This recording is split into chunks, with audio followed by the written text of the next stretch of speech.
여러분들은 절대 혼자가 아니에요. 이 영상을 끝까지 보시면 불안장애를 가지고 있는 내가 나만 이러는 게 아니구나 라는 생각을 하시게 될 겁니다. 제가 불안장애가 정말 심했을 때 가장 힘들었던 건 불안 그 자체보다 이 세상에 나를 진짜 이해해주고 가만히 위로해줄 사람이 아무도 없는 것 같다는 외로운 감각이 느껴질 때였어요. 오늘 제가 여러분들께 할 이야기는 불안장애를 심하게 겪으면서 매일같이 머릿속에 맴돌던 생각들과 아무한테도 말하지 못한 채 혼자 견뎌야 했던 감정들에 대해서 이야기해보려고 합니다. 서로 공감해보고 위로해보는 시간이 되었으면 좋겠습니다. 우선 첫 번째, 저는 불안장애를 겪으면서 극심한 우울증과 무기력증도 함께 찾아왔습니다. 저는 지난 영상에서도 말씀드렸지만 성인이 되면 알바를 해서 제가 번 돈으로 그동안 해보고 싶었던 거, 그 나이 때만 할 수 있는 것들을 꽉꽉 채워서 정말 찬란한 20대를 보내고 싶었어요. 근데 새로운 환경, 사람, 업무 등의 불안을 느끼는 성향 때문에 알바를 온전히 해내지 못했고 결국 돈을 벌 수 없었습니다. 그러다 보니 제가 바라던 미래와 초라한 현실 사이에 괴리감이 점점 더 커졌고 그게 저를 정말 깊은 우울과 무기력으로 끌고 갔어요. 그때 처음 알았던 것 같아요. 말로만 듣던 우울증이라는 게 이런 거구나. 우울증이 이렇게 무서운 병이구나 라는 걸 처음 느꼈습니다. 한 달 가까이 방문 밖을 거의 안 나왔던 것 같아요. 그냥 침대에 누워서 폰만 보고 뇌가 텅 빈 것 마냥 아무 생각도 들지 않았어요. 마치 살아있는 시체 같은 느낌이랄까? 낮에는 졸려서 낮잠 자고 밤이 되고 새벽이 될 때까지 잠이 안 와서 진짜 미친년처럼 울부짖었던 것 같아요. 이유 없이 걷다가 눈물이 나오고 밥 먹다가도 눈물이 나오고 그렇게 지냈던 적이 있습니다. 물론 저는 그때와 같은 우울증이나 무기력증을 지금은 가지고 있지 않아요. 약도 먹고 생활 습관을 고치면서 꾸준히 관리하고 있는데요. 제가 극심한 우울증이나 무기력증을 어떻게 극복했고 또 어떤 생활 습관이 도움이 되었는지 금방 다른 영상으로 끼려올 테니까 조금만 기다려주시면 감사하겠습니다. 두 번째는 불안장애를 오래 겪을수록 미래에 대한 희망이 사라진다는 점입니다. 불안장애를 앓다 보면 여러분들도 아시겠지만 뭔가 언젠가는 괜찮아질 거라는 생각이나 극복한 후 미래가 잘 그려지지 않아요.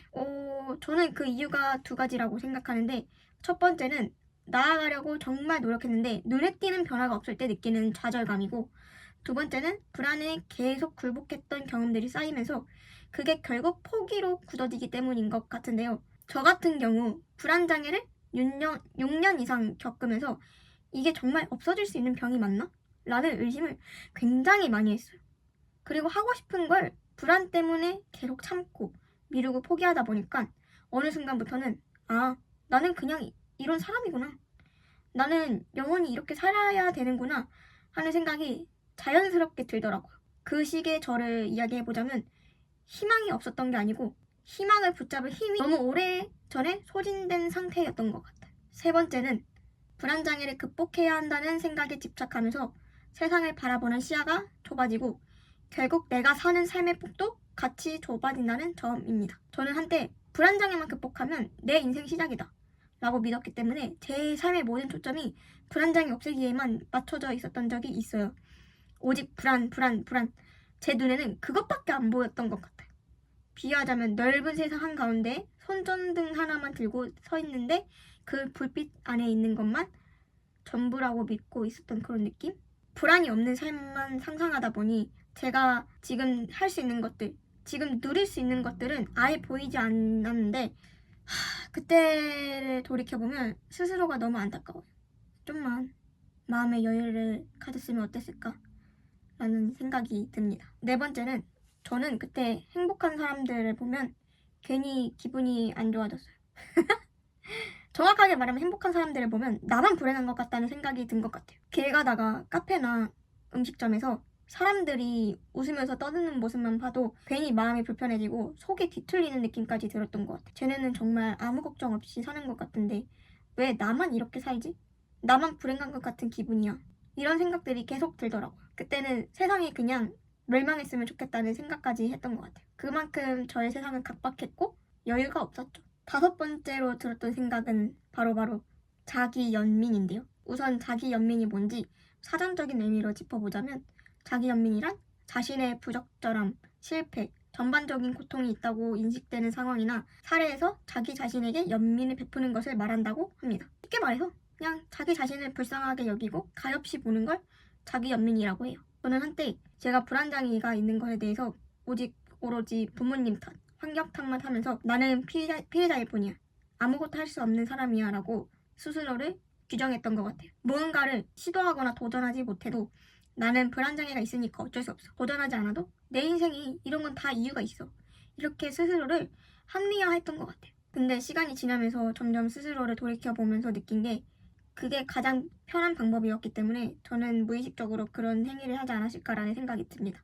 그 상태에서는 바꾸려고 하기보다는 포기하면 됐으니까요. 남 탓이 제일 쉽다고 하잖아요. 자기 연민에 관해서는 좀 더 깊숙이 이야기해보고 싶은데 그거는 다른 영상으로 또 찾아뵙도록 하겠습니다.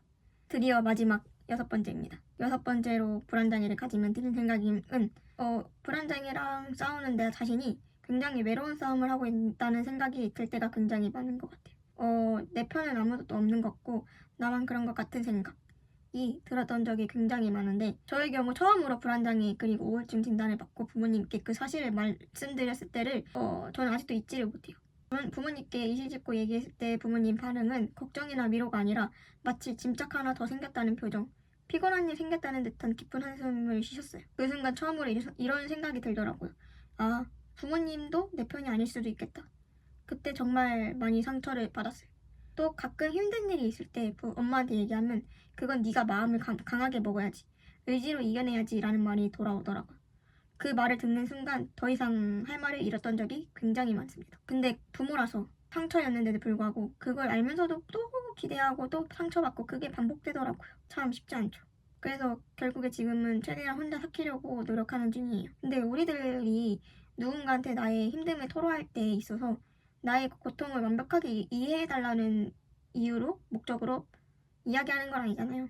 그냥 아무 말 안 해도 옆에 있어줄 사람, 내 옆에 내 얘기를 판단하지 않고 그냥 들어줄 수 있는 사람이 필요한 거잖아요. 여러분 그렇지 않나요? 저에게 있어서 아직 그런 사람이 찾아오지 않아 앞으로도 있을 것 같진 않아요. 그래서 저는 이렇게 여러분들한테 털어놓으면서 스스로를 위로해보려고 합니다. 여러분들도 힘든 일 있으시면 저한테 언제든 이야기해주세요. 저 사람 얘기 듣는 거 굉장히 좋아해요. 지금까지 불안장애를 겪으면서 느낄 수 있는 기분이나 감정, 그리고 그로 인해 달라졌던 삶의 모습들에 대해서 이야기해봤는데요. 제가 이렇게 파트를 나눠서 조금 길게 이야기한 이유는 과거에 저처럼 지금 이 순간에도 불안 속에서 버티고 계신 분들이 제 경험과 이야기를 들으면서 아, 나만 이런 게 아니구나.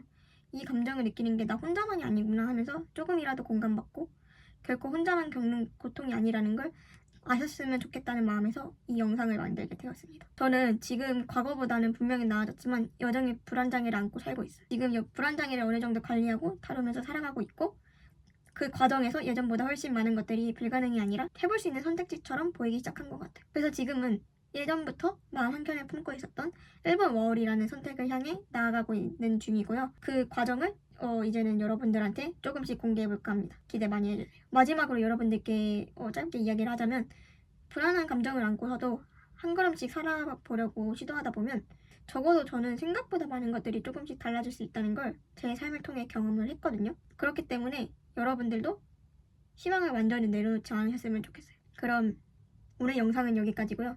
저는 늦지 않은 시일 안에 다음 영상으로 찾아뵙겠습니다.